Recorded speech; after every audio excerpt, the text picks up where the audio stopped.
Ya, baik. Di sini saya akan menjelaskan tentang jenis-jenis data siswa. Yang pertama itu data pribadi.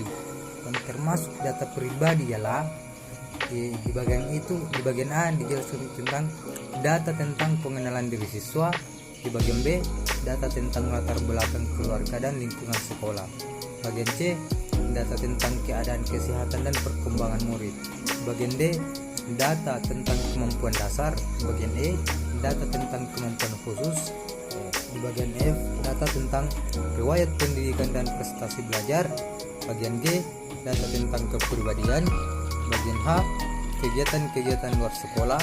Bagian I, data tentang rencana-rencana masa depan. Nah, adapun yang kedua itu data tentang lingkungan.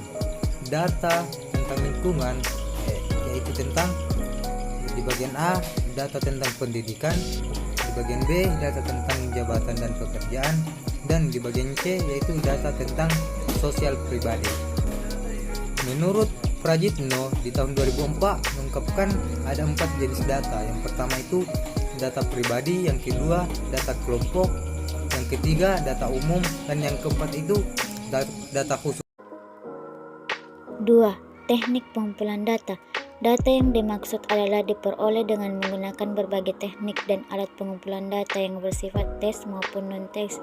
1. Tes pengumpulan data tentang murid dapat dilakukan dengan teknik tes seperti A. Tes inteligensi, B. Tes bakat, C. Tes kepribadian, D. Tes prestasi belajar. 2. Non-tes. Kumpulan data murid dapat juga dilakukan dengan teknik-teknik non-tes seperti A. Observasi atau pengamatan, B. Wawancara, C. Angket, D. Sosiometri, E. Riwayat hidup. 3. Kegunaan teks dalam bimbingan dan konseling. 1. Tes inteligensi, yaitu tes digunakan untuk berpikir dan bertindak secara terarah dan dapat menyelesaikan diri dengan lingkungannya secara efektif. 2. Tes bakat, yaitu tes yang digunakan untuk membantu seseorang dalam membuat rencana dan keputusan yang bijaksana berkenan dengan pilihan pendidikan dan pekerjaan. 3. Tes kepribadian, yaitu tes yang digunakan untuk menentukan penyusunan yang unik dengan lingkungannya. 4.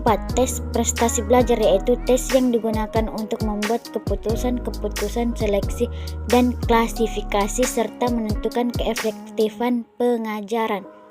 4. Kegunaan teknik pengumpulan data yang bersifat non-tes.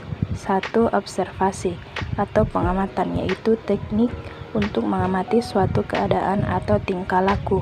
2. Wawancara, yaitu teknik untuk memperoleh informasi dari responden atau informan.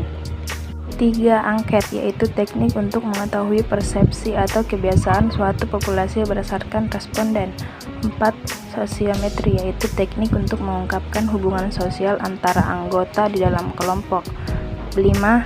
Riwayat hidup, yaitu teknik untuk mengetahui liku-liku hidupnya untuk mengetahui sebagian kecil dari kehidupan dirinya sendiri. 6. Studi kasus, yaitu teknik untuk mengungkapkan data tentang individu. 5.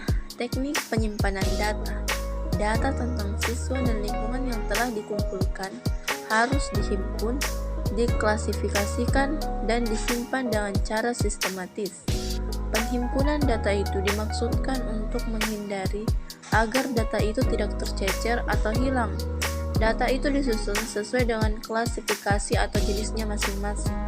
Terakhir, disimpan menurut sistem atau tata cara tertentu, misalnya menurut nomor urut buku PAUD siswa secara alfabetis dan sebagainya.